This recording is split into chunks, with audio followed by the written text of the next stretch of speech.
এই জায়গাতে অনেক ময়লা ছিল, ময়লাগুলো আমরা পরিষ্কার করেছি নিজ হাতে এবং আমরা বলেছি যে আমরা পেশি শক্তি এবং যে টাকার যে খেলা সেটার বিরুদ্ধে গিয়ে, কালো টাকার বিরুদ্ধে গিয়ে নতুন সংস্কৃতির জন্ম দিব। আমি এই পরিস্থিতিতে যেতে পারি না, আমি 50 লাখ টাকা অ্যাডভান্স দিব, চুক্তিপত্র করব, তারপরে কোথাও বড় একটি অফিস নিব। অ্যাপলের যাত্রা শুরু হয়েছিল গ্যারেজ থেকেই।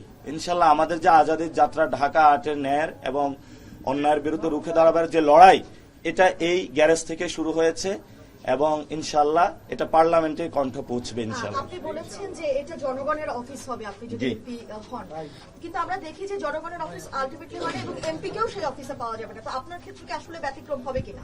আমার ক্ষেত্রে ব্যতিক্রম হবে। আমাদের একটা কল সেন্টার থাকবে যেখানে মানুষ সমস্যাগুলো জানাতে পারবে। আর আমি অনেকে বলে এসেছি, সবাই বলেছে আমার স্কেজুয়াল গুলো হয়ে যাচ্ছে, 12 তারিখের পরে ইনশাল্লাহ তারা জয়যুক্ত করলে অনেকের বাসায় আমি দাওয়াত নেওয়া শুরু করেছি। তাদের বাসায় যাব, তারা আসতে হবে না, আমি তাদের বাসায় যাব।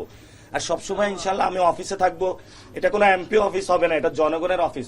অর্থাৎ একটা দোকানে গিয়ে সবাই যেভাবে আড্ডা দেয়, চা খায়, এখানে সবাই আসবে, আড্ডা দিবে, চা খাবে, আমাদের এলাকার সমস্যা যেগুলো রয়েছে সেগুলো আমরা সমাধান করব। ঢাকা ৮ আসন একটা আগ্রহের কেন্দ্রবিন্দুতে পরিণত হয়েছে সকল ভোটারদের, পুরো সারা দেশের মানুষেরই, যারা ৮ আসনের ভোটার না তাদের কাছেও। প্রতিদিনই আপনি আপনার প্রতিদ্বন্দ্বীকে অভিযোগ করছেন, সে পাল্টে অভিযোগ করছে। তো এর পরিপ্রেক্ষিতে আপনার আসলে কিছু বলার আছে কিনা? ক্লিংকার বেশি থাকলে সিমেন্ট বেশি খাঁটি। আনোয়ার সিমেন্ট। আমরা এতদিন আমাদের তো 11 জন প্রার্থী, 11 জন প্রার্থীর মধ্যে আমি অভিযোগ করেছি একজনের নামে এবং উনি অভিযোগটা তো সত্য ছিল, ডিম ছুঁড়েছে, অনেক কাজ করেছে এবং তার জীবনটাই হলো একটা কালো জীবন, কালো অধ্যায়ের জীবন। বাকি প্রার্থীদের নিয়ে কিছু আমি বলি নাই। এবং যেটা অনলাইন মিডিয়ার মাধ্যমে গতকালকে যেটা বিএনপি করেছে, জামায়াত ইসলামের আমিরের উপরে অ্যাটাক করেছে এবং আমার উপরে অ্যাটাক করেছে, একটা অনলাইন সন্ত্রাস তারা গতকালকে রাতে, পুরো রাতে স্মিয়ার ক্যাম্পেইন তারা চালিয়েছিল। তা আমরা এগুলো সম্পর্কে ভীত নই। তারা অনেক শব্দ চয়ন করা, আমরা বেয়াদব, অর্বাচীন, অনেকগুলা গালি আমাদেরকে দিচ্ছে, আমরা ধৈর্য ধারণ করছি। তা আমরা এতদিন মানুষকে দেখানোর চেষ্টা করছি যারা প্রার্থী এর মধ্যে কার চেহারাটা কেমন। এখন আমরা প্রচার করব মানুষের আমি কেন ভালো, আমি মানুষের জন্য কি করব। আগামী 12 দিনের ক্যাম্পেইন, এটা আমাদের ক্যাম্পেইন স্ট্র্যাটেজির মধ্যেই ছিল। আমি কারো বিরুদ্ধে কখনো গালিগালাজ করি নাই, আমি কারো বিরুদ্ধে কখনো কটু কথা বলি নাই। যে যেটা করেছে তার মধ্যে আমি সেটা বলেছি। এখন একজন চুরি করে, আমি কি চোর বলবো না? আমি বলবো উনি হলো ভালো মানুষ, সেটা তো আমি বলতে পারি না। এটা জনগণের সামনে আমি এটা বলতে পারি না এবং এটা আমার একটা কমিটমেন্টের জায়গা। মানুষ আমাকে বিচার করবে এবং অনেকেই মনে করছে যে তারা ক্ষমতা দখল করবে। আমি মনে করি জনগণ ভোটের মাধ্যমে তাদের রায় দিব। জনগণ যদি আমাকে নির্বাচিত করে, তারা যদি মনে করে এখানে একজন সৎ, দক্ষ, যোগ্য প্রার্থী প্রয়োজন, তারা আমাকে ভোট দিবে। আর যদি তারা মনে করে অন্য কাউকে প্রয়োজন, সেটাও তারা বাছাই করবে। জনতার রায় ইনশাল্লাহ আমরা মাথা পেতে নিব। প্রবীণ যারা আছে তারা আসলে রাজনীতির মাঝে অভিজ্ঞতাকে বেশি দাম দেয়, আবার নতুনরা রাজনৈতিক রাজনীতির নেতৃত্বটাকে বেশি প্রাধান্য দিচ্ছে। তো সেই জায়গাটা নিয়ে কি আসলে বলার আছে? অভিজ্ঞতার যেমন হলো মূল্য রয়েছে, আবার এই অভিজ্ঞতার কারণে কেউ যদি ব্যর্থ হয়, অর্থাৎ আপনি 20-30 বছর একটা জায়গায় 20-30 বছর একটা জায়গায় আপনি ক্ষমতার কেন্দ্রবিন্দুতে ছিলেন এবং এলাকার কোনো পরিবর্তন করেন নাই, তাহলে বোঝা যাচ্ছে আপনি ফেইলড। অর্থাৎ বাংলাদেশ স্টেট এবং ঢাকা 8, আচ্ছা, এখানে অভিজ্ঞতার একটি বিষয় এসেছে। অভিজ্ঞতা গণপূর্তের মন্ত্রণালয় ছিল, আরো অনেক জায়গায় এখানে অনেকেই ছিল, কিন্তু তারা সেই জায়গাটা বাস্তবায়ন করতে পারে নাই, তারা ব্যর্থ। নতুনরা এসেছে, তাদের সেই সুযোগটা দিতে হবে। যে ব্যর্থ তাকে আপনি কেন আবার সুযোগ দিবেন? রাজপথে ব্যর্থ, দুর্নীতি কমানোতে ব্যর্থ, চাঁদাবাজি, সন্ত্রাসী কমানোতে যখন কেউ ব্যর্থ হয়, আপনি ওই মানুষকে কেন আবার সুযোগ দিবেন? আমরা মনে করি নতুনদের সুযোগ দেওয়া উচিত। আমরা যখন ভবিষ্যতে না পারবো তখন আমাদের বিচারের কাঠগড়ায় দাঁড় করাবেন। তো যারা এতদিন ক্ষমতা ছিল তাদেরকে তো আপনার বিচারের কাঠগড়ায় এখনো দাঁড় করার নেই। তো ব্যর্থ মানুষ যারা, তাদের নিয়ে আমরা কেন আবার নতুন করে স্বপ্ন দেখবো? আচ্ছা ভাই, আমার একটা প্রশ্ন ছিল, আপনাদের তো কিংবা আসলে ময়লায় জর্জরিত ঢাকা 8 নিয়ে আসলে পরিত্যক্ত পরিষ্কার করার কোনো চিন্তা ভাবনা কি রকম আসলে? জি, আমাদের বিশেষ করে মা এবং বোনেরা মার্কেট করতে যখন যায় এবং ভাইয়েরা স্কুল কলেজে যাচ্ছে, অফিসে যাচ্ছে, আমাদের বর্জ্য ব্যবস্থাপনা এখানে ঠিক নাই। ইনশাল্লাহ আমরা ঢাকা 8কে একটি স্মার্ট নগরী হিসেবে গড়ে তুলবো, যাতে কারো নাকে ময়লা দুর্গন্ধ যেতে না হয়। আমরা সবকিছু সুন্দরভাবে নিয়ে আসব এবং সিটি কর্পোরেশন অনেক জায়গায় ময়লার হলো গ্যারেজ বানাতে চাচ্ছে, কিন্তু দখলদাররা সেটা দিচ্ছে না। আবার হলো ময়লার যে বাসা থেকে যে ময়লাটা নিয়ে যাওয়া হয়, এটা একটা চক্রের মাধ্যমে চলে, আমরা সেই চক্রটাকে ভেঙে দিব। তখন দ্রুত ময়লা নেওয়া হবে, সেখানে কোনো ঝামেলা পড়বে না, সিটি কর্পোরেশনের অ্যাক্সেসটা বেশি থাকবে। এখন তো ময়লা নিয়ে টেন্ডার হয়, বাণিজ্য হয়, এগুলো নিয়ে ঝগড়া হয়, এটা আর থাকবে না। যখন ওই চক্রটা ভেঙে দেওয়া হবে, এই ধরনের বর্জ্য ব্যবস্থাপনা আমরা সুন্দর করে গড়ে তুলতে পারবো। আর সবচেয়ে ভালো মানে যেটা আমি পরিশেষে বলতে চাই, আমি খুবই সহজ সরল মানুষ এবং আমি সব কথাই স্পষ্টভাবে বলে দেই। তো আমি রাজনীতির এত মারপ্যাচ বুঝি না। আমি যখন সংস্কার কমিশনে একদিন গিয়েছিলাম, তো ভিতরে অনেক রাজনীতিবিদ কথা বলতেছিল, তো আমি ওইটাই বাহিরে এসে বলছি। তো ওই রাজনীতিবিদ যারা ছিল, বর্ষিয়ান রাজনীতিবিদ যারা 50 বছর রাজনীতি করে, জিজ্ঞেস করলাম, ভাই ভিতরে আপনি এক কথা বললেন, বাহিরে আপনি আরেক কথা বলতেছেন জনগণের নিকট। বললো যে এটাই রাজনীতি, তুমি দ্রুত এটা শেখার চেষ্টা করো। তা আমি আসলে এটা হইতে পারবো না। আমি রাজনীতির যেটা ভিতরে, যেটা বাহিরে, যেটা সাদা ওইটাকে সাদা বলবো, যেটা কালো ওইটাকে কালো বলবো। জনগণের কাছে আপনাদের নিকট আহ্বান যে আপনারা কোনো ক্যাম্পেইনের কাছে কোনো বিভিন্ন যারা এতদিন ধরে নষ্ট রাজনীতি করছে এগুলো আপনারা নেবেন না। যারা সৎ, দক্ষ, যোগ্য তাদের কথাগুলো আমাদেরকে একটু সুযোগ দেন। আমরা যদি ভালো করতে পারি তাহলে আবার দিবেন, আর যদি না পারি আপনারা আমাদেরকে ছুড়ে ফেলে দিবেন, সমস্যা নেই।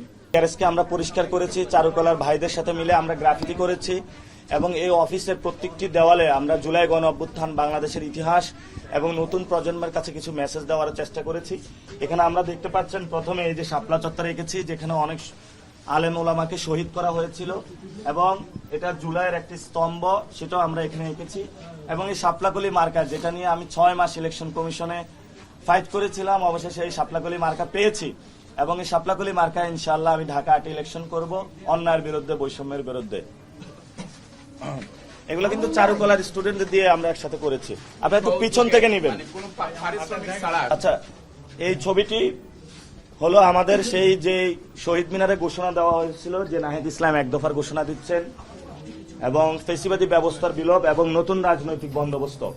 এখানে সেলুট দিচ্ছে এবং রিকশার মধ্যে আমরা সেখানে লিখেছি যে জুলাই সনদে হ্যাঁ বলুন। এবং এই যে নতুন বাংলাদেশের পতাকা, আমরা নতুন প্রজন্মের কাছে এই ছবিগুলো ছড়িয়ে দিতে চাই।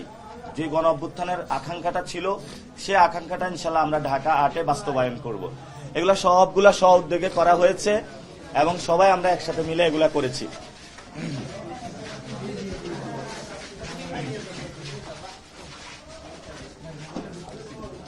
এই ছবিটি হলো একটি ঐতিহাসিক ছবি। এখানে দেখতে পাচ্ছেন মজলুম জননেতা মাওলানা ভাসানীর ছবি, যিনি বাংলাদেশের মানুষের মুক্তির জন্য লড়াই করেছিলেন, ভারতীয় আধিপত্যের বিরুদ্ধে লড়াই করেছিলেন এবং বাংলাদেশের মানুষকে মুক্তি দিয়েছেন। উনি শিখিয়ে গিয়েছেন কিভাবে একজন রাজনীতিবিদ মানুষের মধ্য থেকে রাজনীতি করতে হয়। আপনারা যোগেন মন্ডল, এখানে যারা মাইনরিটি পিপল আছে এবং নিম্ন বর্ণের হিন্দুরা আছে, তাদের উপর অনেক অত্যাচার করেছিল জমিদারের, যারা কলকাতা কেন্দ্রে। আমাদের উনি ইন্সপাইরেশনের জায়গা, উনি বাংলাদেশের মানুষের স্বাধীনতার পক্ষে লড়াই করেছিলেন। উনি হলেন আবুল হাসিম, যিনি মুসলিম বাঙালির জন্য লড়াই করেছিলেন। তার লিখনির মাধ্যমে বাংলাদেশের একটি এই স্বাধীনতার যে আন্দোলন, এটা নতুন মাত্রা পেয়েছিল। হোসেন শহীদ সোহরাওয়ার্দী আপনারা জানেন, উনি এখানে বাংলাদেশের মানুষের স্বাধীনতার জন্য কাজ করেছিলেন এবং বাংলাদেশের মুক্তির জন্য কাজ করেছিলেন। শেরে বাংলায় একে ফজলুল হক লাহোর প্রস্তাব থেকে শুরু করে জমিদারি প্রথাটা উচ্ছেদ করেছিলেন। আমরা ইনশাল্লাহ ঢাকা 8-এ এই মানুষগুলোর যে ইন্সপাইরেশন এবং আদর্শ, সেই জায়গাটা নিয়ে একটি নতুন বাংলাদেশের সূচনা করবো ইনশাআল্লাহ।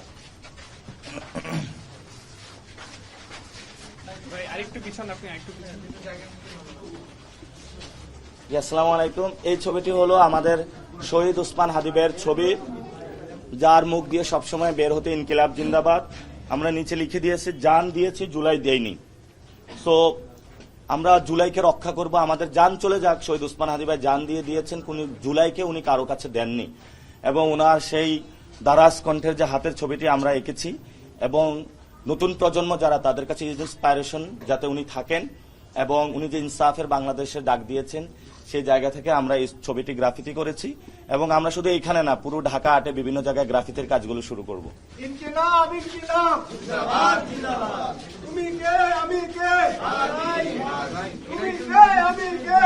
আমাদের অফিসে বেগম খালেদা জিয়ার ছবি, উনি আমার ইন্সপাইরেশনের জায়গা, কারণ উনি বাংলাদেশে গণতন্ত্রের জন্য লড়াই করেছিলেন এবং এই পল্টন এরিয়াতে বিএনপির অসংখ্য নেতাকর্মী গুলিবিদ্ধ হয়েছিল এবং বেগম খালেদা জিয়া বিদেশের মাটিতে যান নাই, বাংলাদেশের মাটিতে ছিলেন, বাংলাদেশের জনগণের সাথে মিশেছিলেন গণতন্ত্রের জন্য লড়াই করেছিলেন, আধিপত্যবাদ ফেসিবাদের বিরুদ্ধে লড়াই করেছিলেন। এবং ওনার একটা কমেন্ট আমরা এখানে লিখেছি, উনি বলেছিলেন ওদের হাতে গোলামের জিনজির, আমাদের হাতে স্বাধীনতার পতাকা। ওনার হাতে যে স্বাধীনতার পতাকা, ইনশাআল্লাহ আমরা এই স্বাধীনতার পতাকা রাখবো ফেসিবাদী ব্যবস্থার বিলোপে এবং আধিপত্যবাদের বিরুদ্ধে ইনশাআল্লাহ। উনি যে স্বপ্ন আমাদেরকে দেখিয়েছেন গণতন্ত্র, আমরা এটা বাস্তবায়ন করব। আমরা মনে করি বেগম খালেদা জিয়া দল মত বর্ণ সবকিছুর ঊর্ধ্বে উনি বাংলাদেশের মানুষের মুক্তির জন্য লড়াই করেছিলেন। এই মুক্তির যাত্রা অব্যাহত থাকবে। এই ছবি এখানে যত মানুষ বিএনপির নির্যাতিত নিপীড়িত তাদের প্রতি উৎসর্গ করা। দেখতে পাচ্ছেন আপনারা ওনার সেই বিখ্যাত ছবি, যে ছবি দিয়ে রাজপথে উনি নেমে এসে ফাইট করেছিলেন। আর আমাদের তো আছে এই যে শাপলাকলি, সবাই একটু ভোট দিবেন আপনারা শাপলাকলিতে নাসিরউদ্দিন পাটোয়ারিকে। আর আমাদের এখানে আরেকটা অফিস আছে ছোট, ওকে আপনারা দেখেছেন এটা একটা গ্যারেজ ছিল, এটা কিন্তু একটা গ্যারেজ ছিল।